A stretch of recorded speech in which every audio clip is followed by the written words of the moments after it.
Salaamu calaykum, Burao waxay u baahan tahay library. Imagine a city without a library. Imagine a city without a community centre.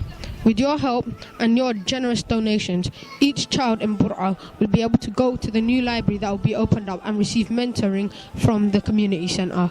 Please donate generously. Jazakallah khair. Assalamu ummadoo dhan waxaan soo dhaweynaa Burao Community Center marka iyo library-gaba marka waxaan leenahay dadku u baahan yihiin iyo ummaduba iyo heer Somaliland badan marka in laga qayb qaato Burao Community Center iyo library-gaba muhiim weeye caruurta iyo dadkaba aad baan u soo dhaweynaa